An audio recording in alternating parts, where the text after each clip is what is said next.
So welcome to today's webinar from Administrator to Architect, or with the subtitle of Stop Managing Tasks and Start Designing Success. This webinar today is the first in a three-part series where we're going to be focusing upon leading the human-centric organisation. So this today really sets the foundation that we'll be building on over the next couple of months.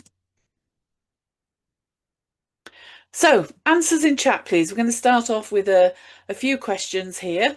So the first question then.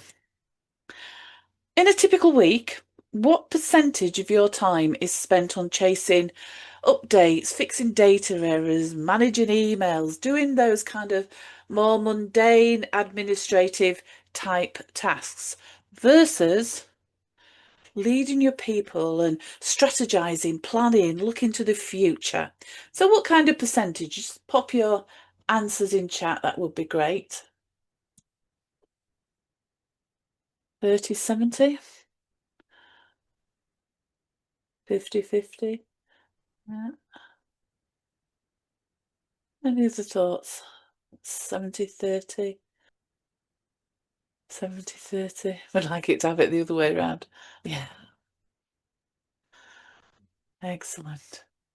Well, hopefully, Sarah, the series, today's webinar and the other couple will provide you with some ideas to help you actually make that flip. So let's move on and have a thought about this. See what you think to the next question. So if you could magically outsource every administrative task that you have got on your plate tomorrow, your diary tomorrow, then what is the one high impact project that you'd finally be able to have some headspace to think about, to make a start on? How would you spend that time? What is the one high impact project that you just never seem to get round to? It's always there in the diary, but the day just disappears in front of you. Research and learning content for new training courses, yeah. Bid writing. Yeah, or is it an administrative task? Well-being, creating full training program for each department. Brilliant. Lovely. Yes. So there is a point to these questions. Really, it's about just starting to have that, increase that awareness of how much time we do actually spend on the administrative side of things and what we would call our architect goals. And we'll talk more about that as we go through the webinars. So the last one, just either look at your calendar for the last couple of days or think about your calendar for the last couple of days. And which of the meetings that you have been at honestly needed your unique human skills, your empathy, your creativity, your critical thinking? And which of those meetings, in all honesty, could have been handled really by a well-trained AI algorithm? Now, this one might be a little bit harder for you to kind of think about. And we're just kind of getting the juices flowing at this stage. This is difficult. Yeah, Lisa. And one of the reasons this can be difficult when we first start to think about this is because, in honesty, human beings, and it's a basic innate need, we need to feel wanted. We need to feel needed. And therefore, do you know what? We tell ourselves that it's really essential. Everything we do is essential. And many managers actually feel like this, that everything they do is absolutely essential for them to do it. And they can have difficulty just letting things go. Yeah, Sarah only attends meetings that her presence is required. Yeah. Streamline meetings so they're meetings of minds and not meetings for meeting's sake. Yeah, brilliant. So thank you for taking part in that. For those of you who perhaps don't know me, maybe new to the webinars, my name is Michelle MacArthur Morgan and I'm the founding partner and creator of the Jigsaw Discovery Tool. And I started my career many, many, many moons ago now, working in the hospitality sector. And I started out as a young teenager with the part-time Saturday job, and progressed and went through college, university until I ended up in quite senior leadership positions. And then about 26 years ago, I actually moved into learning and development and went back to university, did my professional CIPD qualifications. I'd already got a degree in psychology. And then for the last 14, 15 years plus now, I've actually been studying neuroscience. I'm very much an active student of neuroscience, shall I say, studying and following all the latest research and part of a global organisation we're called the Neuro Nerds. And basically, in the main, we're all L&D people who take the research from the latest neuroscientists and say, okay, what can we learn from this? How can we apply that into the world of work? So that's a little bit about me and my background and why I'm here today talking to you. So let's look at some of the key learning, what I'd hope that you're going to get from today's kind of session, and possibly over the whole series as well. So today specifically, we're going to be looking at a framework to buy back 5+ hours of your week. We're also going to be looking at giving you a clear roadmap to be able to start that shift from reactive management to proactive leadership. We're going to be looking at a kind of understanding how to apply AI to our daily management, what we call management friction.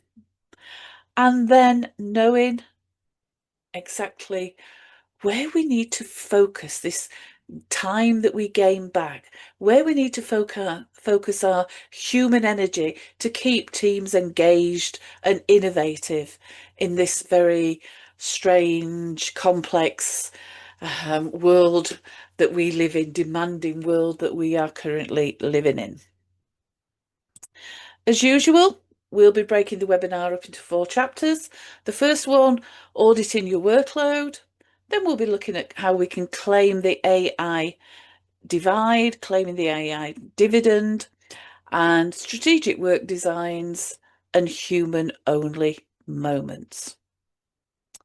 So let's kick off then by auditing our workload.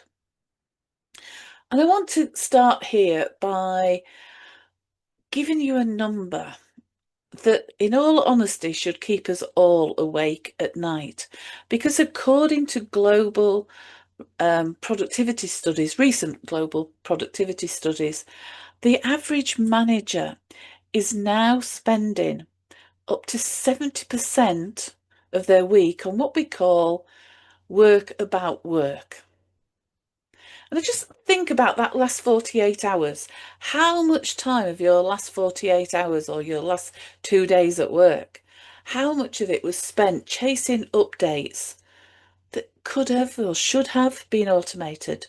How much time went into reformatting spreadsheets, hunting for files, sitting in meetings for quick catch-ups that actually could have been done via an email update, a video message, Teams, Slack, all of which are ideal methods for these kind of project updates, status updates, and non-urgent information sharing. And this is what we often call the administrative friction. People don't aspire to be a leader, to become a world-class manager of project tracking or email chains. People take leadership roles to drive results and achieve success. But right now, for many people, it's the administrator role that is actually consuming the leader role. And many of us kind of pacify ourselves and tell ourselves, well, it's just part of the job, you know, it's just what's involved in a job. But are we aware of the massive invisible cost to this way of working? And those costs twofold. First, there's the human cost of burnout. When you spend all day fighting fires and managing tasks, you don't leave work at 5 o'clock. If you can get away at 5 o'clock, that is, feeling actually I've accomplished something. You actually feel leaving depleted.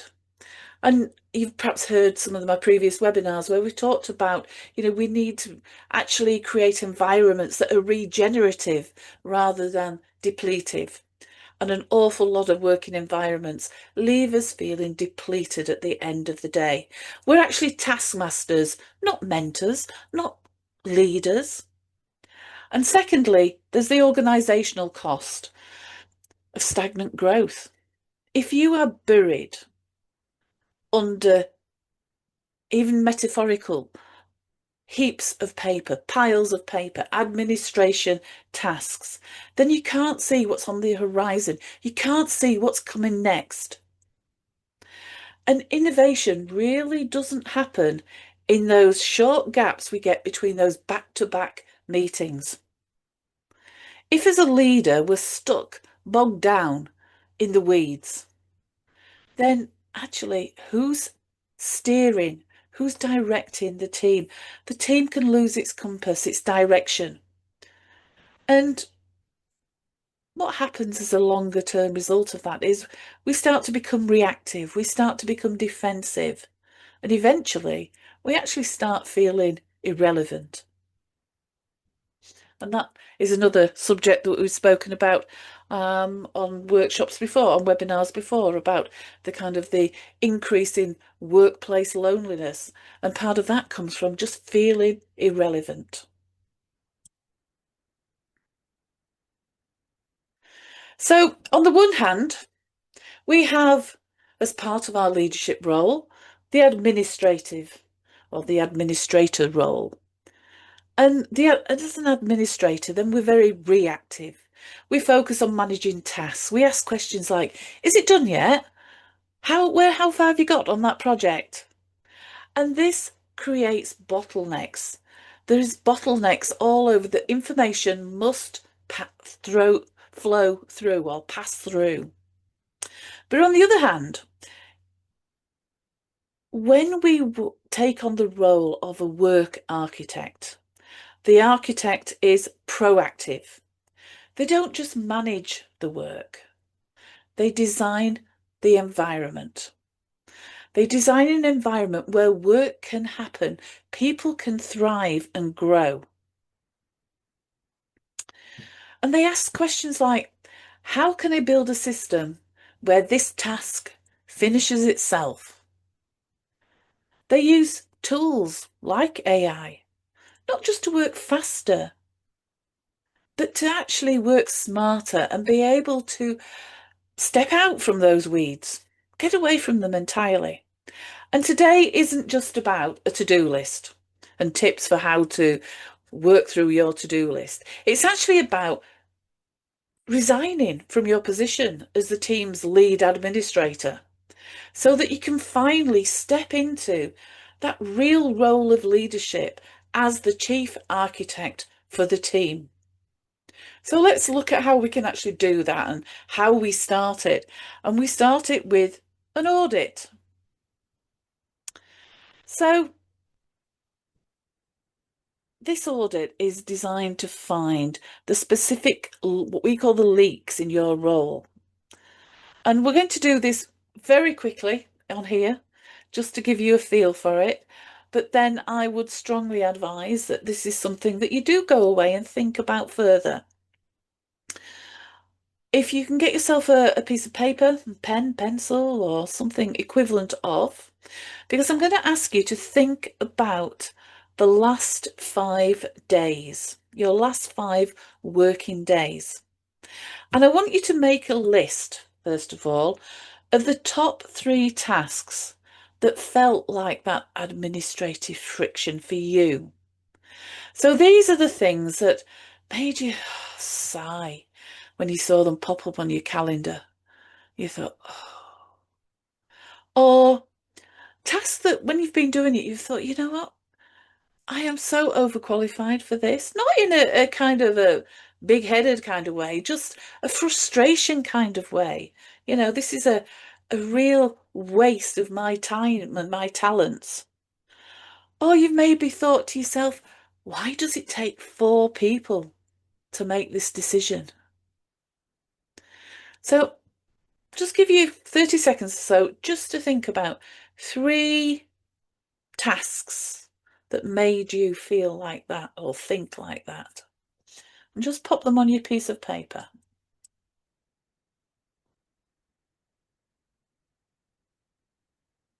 Okay, now just have a look at those tasks. And I think if those three tasks disappeared tomorrow, how much lighter, how much more headspace do you think you would have tomorrow and the week ahead if you could just get rid of those three top tasks? What I want you to do is keep those tasks in mind, because those are going to be our primary targets for what we call the AI dividend, and we're going to discuss that as we go through. So to become a work architect, we have to stop seeing tasks as just to-dos, things we've got to do. And we need to start thinking about them and seeing them in terms of energy flows. And there's a matrix on screen at the moment. So if we start with the engines. So the engines are high value, high energy. And this is really where we want to spend our time. This is your architect work, where we're doing coaching, we're strategizing, using creative problem solving. And this is why we're leaders. This is our role as a leader, our high value kind of role as a leader. And then if we move down, we go to the still high value but low energy, what we call the maintenance quadrant. Very necessary tasks, but more routine. So things like budget approvals, compliance, essential reporting, those kind of things. And then we move into the drains. So low value, but high energy. Drain, use a lot of our energy. And this is what we call the danger zone. This is where we're constantly chasing people for things. We're doing manual data entry. We're meeting about meetings. And this is actually where burnout lives. And then in our last quadrant, the ghosts. Low value, low energy. And these are those habitual tasks that we do because we've always done them. Nobody's told us not to do them. We don't actually know why we do them. We don't even think anybody actually looks at the output of it, but it's just something that we do. So, a quick question to you, and again, pop your answers in chat if you like. What is one ghost task that perhaps you're aware that you do, or that you suspect your team is perhaps doing? What's one task that you do that actually would fall into that ghost quadrant? You do it because you've always done it. Proofreading others' work. Yeah. I'm sure when we stop and think about it, there'd be lots of things that we do without really knowing why we do them anymore. It's just something we've always done. Yeah, the ghost, the habitual tasks, things that we do because we've always done it. Nobody's ever told us to stop doing it. We don't even think anybody bothers about it anymore, looking at it, the outputs of it. as I say, we don't honestly know why it's still done, but we just continue to do it. Hope that helps, Kathy. Okay, so I'm going to stop for a moment or two, well, a minute or two, and give you an opportunity now just to think about if you draw that quadrant onto your piece of paper and just to start to plot your work on to what is known as the energy leak map. So on your piece of paper, draw that map and then place the reoccurring weekly tasks into those 4 boxes. I'll give you a couple of minutes for that.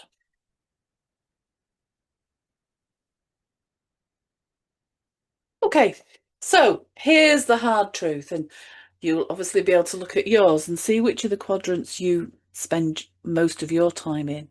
But most managers are spending 60% of their time in the drains and the ghosts.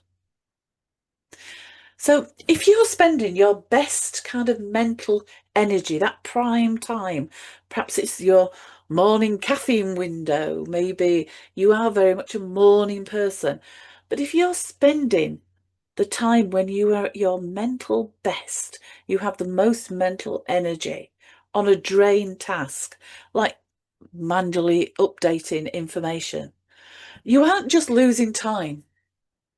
What you're also doing, though, you're losing that cognitive bandwidth. You're losing the advantage of having that higher level of mental energy. And that's what's required to be a leader or an architect for your team.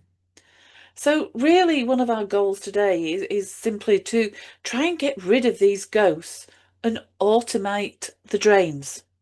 Streamline the maintenance quadrant so that you can spend up to 80% of your time in that engine quadrant, doing those leadership, human only kind of tasks.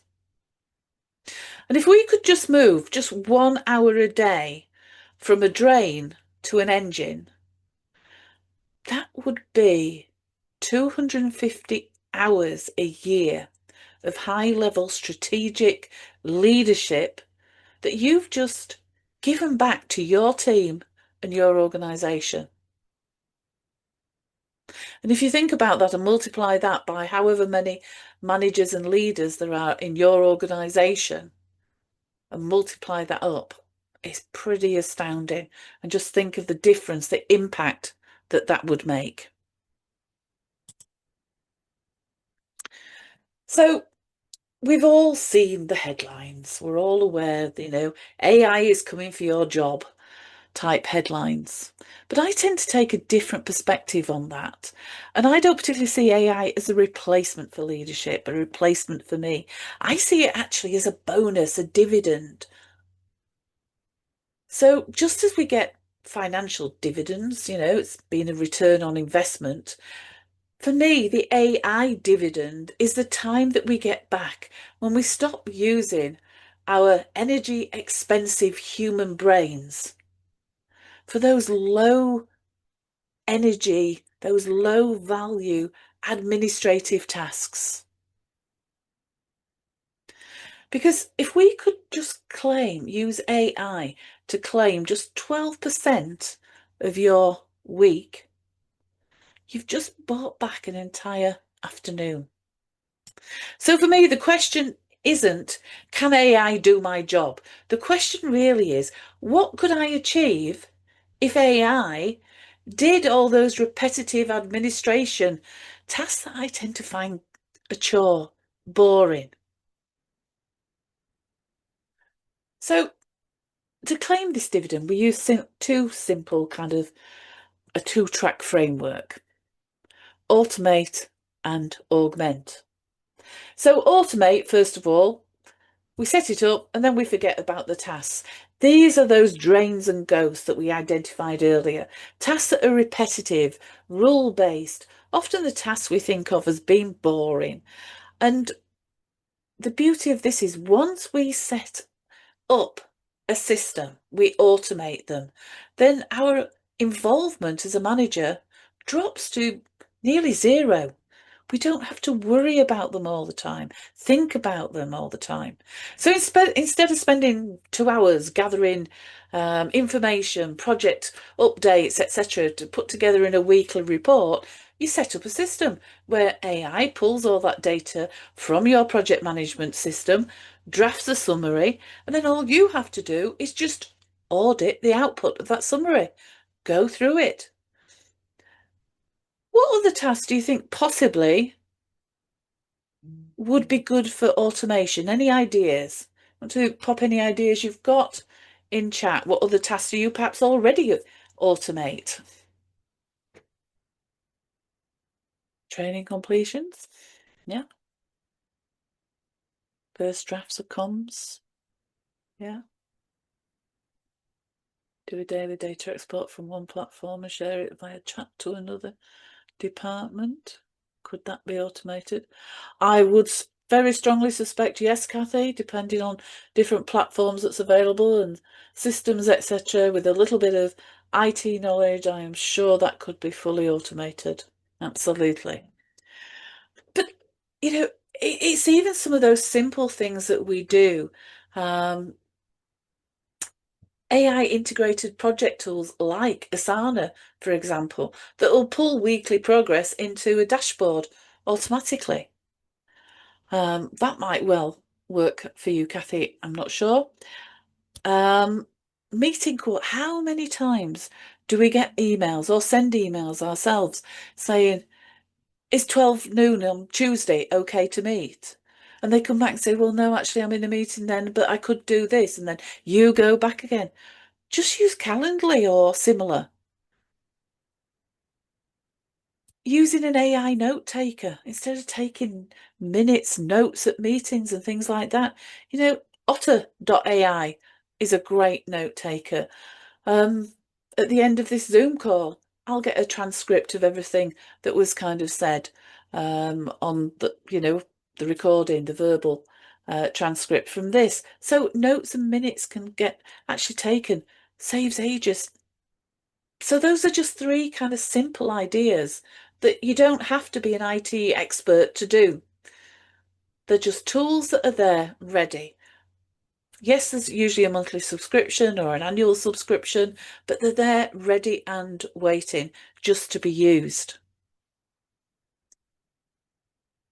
If you could automate just one thing, what would it be?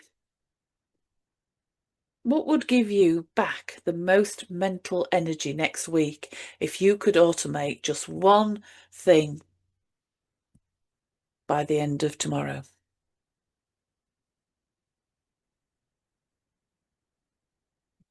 Okay, augment then. So these are the tasks that actually still need our unique human input, skills, judgment, critical thinking, but we can let AI do the heavy lifting. And that can give us a huge kind of head start. So, an example, there's one on screen. You need to do a difficult performance review. You might need to put together a report and you're kind of drowning in all the data. It's not about letting AI write it necessarily, but let the AI analyze all the data, the detail, the information. Let AI spot the patterns that you might have missed. Yes, I'm sure there'll be some patterns that AI picks up on that you're aware of, but it's also a kind of a fallback. It's getting another, I was going to say another person's, it's getting another perspective. AI is not going to replace any empathy, but it can fuel your insights. It can spark those aha type moments. So, again, other examples that you could use. Use it as a devil's advocate. Um, put information into it to find if you've got a plan, a current plan, and you think, yep, that's a great plan. Put it into whether it's Claude, Gemini, any of the AI kind of platforms. We've all got our kind of ones that we favour. Put it in there and ask them to find the flaws or suggest 3 alternative perspectives that you haven't considered in your plan. I use it an awful lot because I get a lot of academic papers that I find really, really heavy going and reading. So what I tend to do is I put it into, depending what the academic paper's about, but one of 2 different platforms that I use. Pop the paper in, just upload the paper, and then I ask it, provide a summary for me, identify how this is going to be helpful to leaders and managers, or how it's going to be, what are some of the challenges likely to be, or in an organisation of 100 employees in the XYZ sector, how will this actually impact, or how could this impact on them, the findings from this report. So there's great ways that you can use them as your kind of assistant that will actually do all that heavy groundwork for you.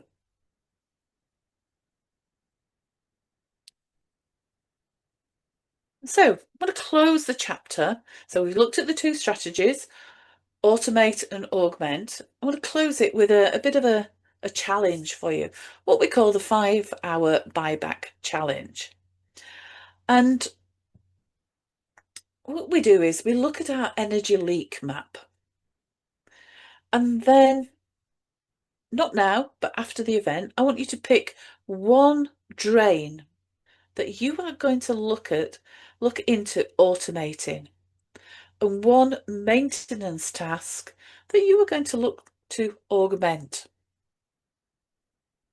So it could be, to automate, can you use the AI meeting assistant to summarize your Teams call so that you don't have to write up notes, etc., after each Teams call? That alone could save you a couple of hours, even a week, depending on the number of Teams calls. To augment, can you actually use AI to draft first versions of documents for you, first versions of your internal comms, or project briefs, or strategy plans for projects and things like that? Can you use AI? Because when we start, or when we stop managing these tasks and start to architect the AI to handle them for them, we're not just working faster or smarter, we're actually clearing the mental space. We're giving ourselves back mental capacity, which is one thing that we are all so short of in today's world.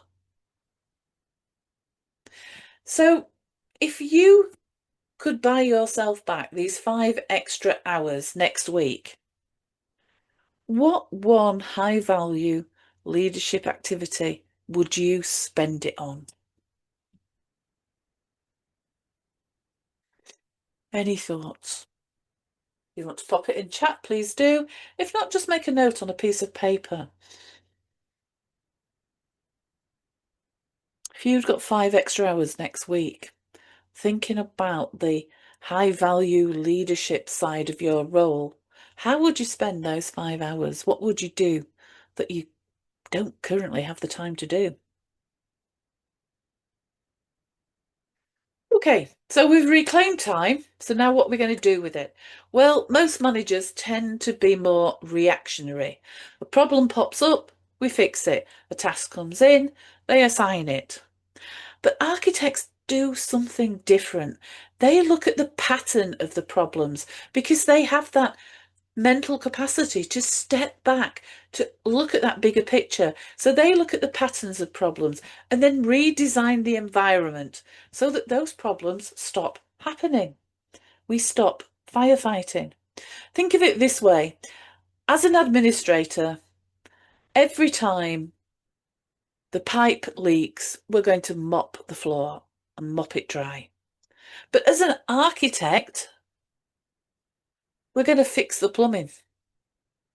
And that's really one of those big differences between the administrator role, the architect role, or perspective and approach. So, strategic work design is about building a high performance ecosystem where your team can actually thrive and you don't have to micromanage and oversee every single little task and part of a project. So, how do we do that? Well, we want to increase team autonomy. We have to design workflows that remove you as a leader manager as the bottleneck. And there are two architect approaches that we can use. The first one is called the decision tree. And we get a lot of this kind of the blockage because individuals, teams are waiting for the permission to go to the next stage. They need something signing off. They need to know that they can spend X amount of money or whatever it is. Now, as an architect, architects design clear parameters. So they have clear boundaries that team members know if they stay within those boundaries, then they have the autonomy to make that decision. So if the project cost is under X amount of pounds and it fits this Y criteria, then you can go ahead. You don't have to come to me as leader to actually get it signed off. That way, you aren't managing the task. You're just designing the rules of the game. You've given your people clear boundaries. Now, interestingly enough, if you're familiar with the SCARF model from David Rock, or the SCARE model is the alternative to that, then of those 5 social domains, autonomy, 10 years ago, 2015, was actually quite low down in the ranking as a social domain. Now it is at the top. Post-COVID, people are expecting autonomy. They're wanting autonomy. So think about that from your team's perspective. How much autonomy have individual team members got? Are you very clear? Are you an architect there, where you're designing the rules of the game to give them the autonomy? And the second one is information symmetry.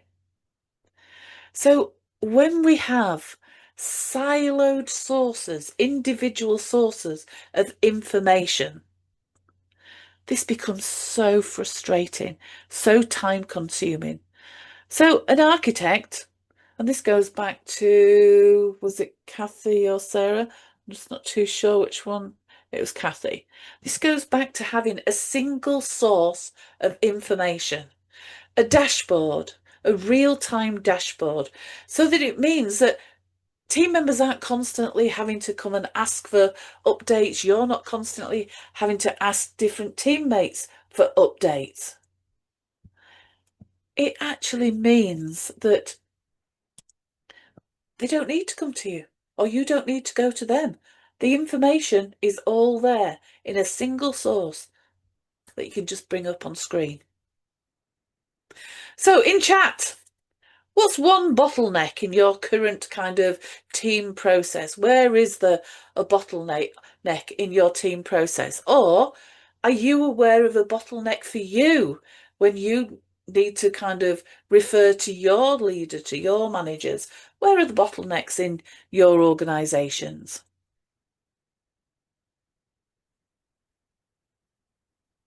Just reading through some of the in chat, Kathy mentioned about filtering job applications at the moment and how time consuming and energy zapping it is. Again, that is something that can easily be set up with in AI, and they could do the first. If you put in the criteria, then that could actually do that first kind of filter for you. Getting approval from a director can be a bottleneck. Yeah, absolutely. So again, it'll take longer than we have time for in here today, but just thinking about how can you then, how could you architect a rule? Have a discussion if it's a case of with your manager, you would perhaps need to put forward a suggestion. But how could you be the architect to actually free up that bottleneck? What rules could be in place? So, human-centric leadership then. We believe that the best systems that we have in organisations, and when I say we, as in here at Jigsaw, for us, a good system is not just about efficiency, it's actually also focused on team members. It's human centric. So this actually means that work design is aligned with how people actually behave, not how we wish they would behave, all robotic, all doing exactly the same thing in exactly the same way, but they're actually designed to how individual human beings, as human beings, we actually behave. Because humans aren't robots. We've got energy cycles, we have cognitive biases, and we have very different psychological drivers. So an architect will question, you know, is this meeting scheduled for 4 o'clock on a Friday afternoon? Is that taking place when my cognitive energy is lowest? Is it taking place when the team's cognitive energy is at its lowest? Does the workflow that you've perhaps set up, does that actually respect the deep work needs, the focused work needs of the introverted team members? Are we using social proof and recognition to drive performance? Or is it just pressure that's driving performance? If we start to see our teams not as just a collection of resources to be managed, but we start to see them as unique human beings, which need our nurturing, they need our support. And that way we'll start to design environments and cultures where individuals can actually grow and thrive. Environments that are regenerative rather than depletive. When the environment is right, high performance isn't something we have to drive, isn't something we have to force. It's just a natural outcome.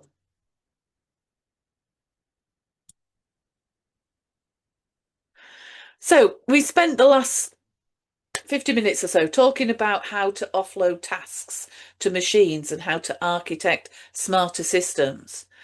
But just to be incredibly clear about this, we cannot automate leadership.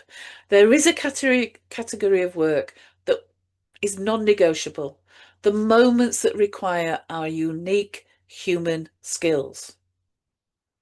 And as an architect, our most important job is to protect these moments where our unique human skills are needed. If we get AI and technology to handle those administrative, repetitive, often mundane type tasks, then actually that means that as leaders, we will have the space and the capacity to enable our people to thrive, to give them the support, the coaching, the development that they need. So the transition to A work architect isn't about doing less work, it's about doing the right work. Once AI and automation have cleared the administrative clutter, then as managers, leaders, we've got to reinvest that time into areas that require those higher order human skills, those uniquely human skills. So let's look at some of the kind of the key areas. And again, as we go through the other two webinars, we go deeper into this kind of area. But some of the what we call the three pillars of high value human leadership. So those complex kind of problem solving and innovation situations, AI can find patterns. It can analyze out the data, but it can't have a hunch.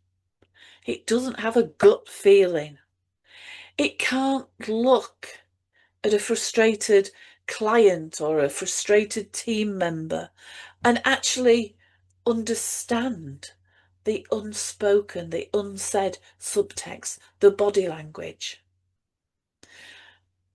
And as leaders, our role really is to hold that space. Hold space for the creative leaps that can happen when we bring people together, when we out the pressure of the ticking clock. So there's no pressure on me. My colleague comes to me, a team member comes to me. They've got an issue. But do you know what? I've freed up my time. I've got my AI dividend. So now I'm not clock watching thinking, well, I can only spare 10 minutes. Actually, I've got more time. And that's when we do our best work, when the human brain is at rest. It isn't under pressure. Coaching and growth. You can't automate a career path. A bot can give you feedback, but it can't provide what we can provide as leaders: belief. We can show that individual that we believe in their skills and their abilities and their growth. So being a work architect means spending reclaimed time in those deep one-on-ones, identifying that untapped potential in your team and helping them to see it for themselves. And the third pillar, psychological safety.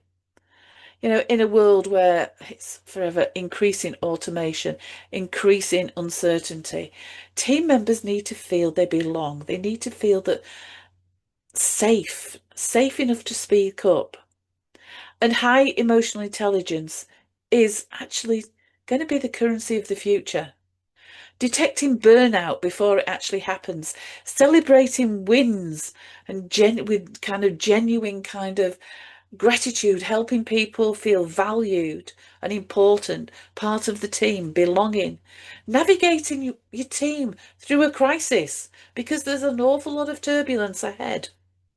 And these are what we could say the human only mandates.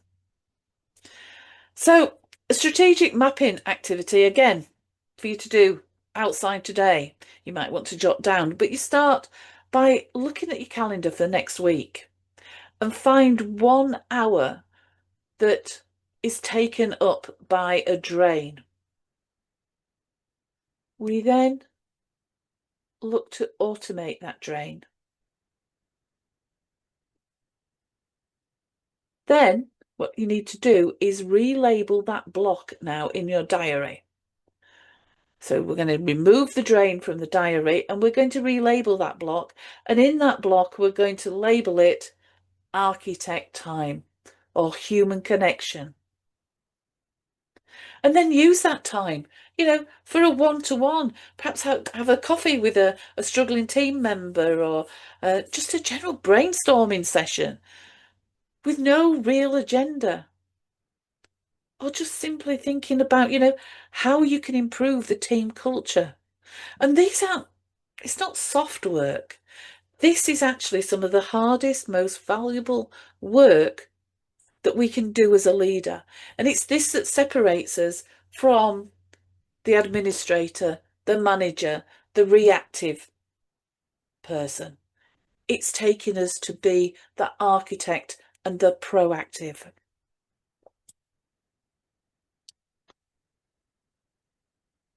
So, in chat, just pop in there one human-only moment that you have been neglecting because you've been too busy doing the administration role.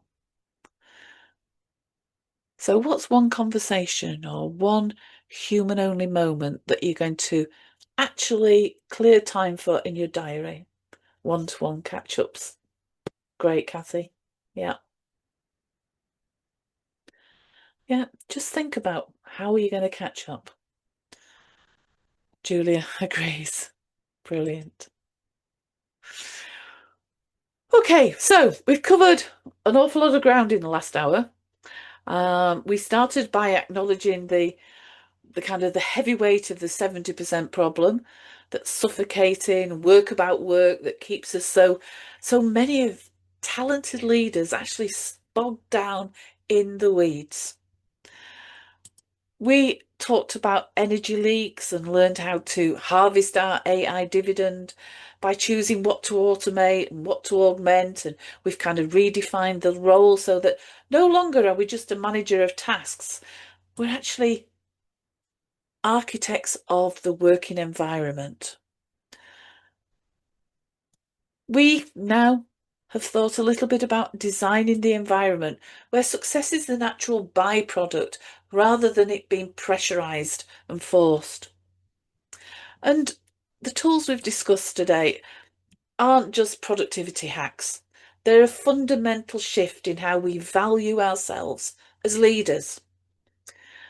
If we spend our career doing things that a £20 a month software can do, actually you're doing yourself a great disservice and also your team. Because our values, everybody's value, really lies in those human-only moments. Your value lies in that ability to see how team members fit together, how they belong, what they bring to the team, to see those unique human skills. And that's kind of the essence of human-centric leadership. And that is where we're going to be picking up going forward on future, kind of the next two webinars.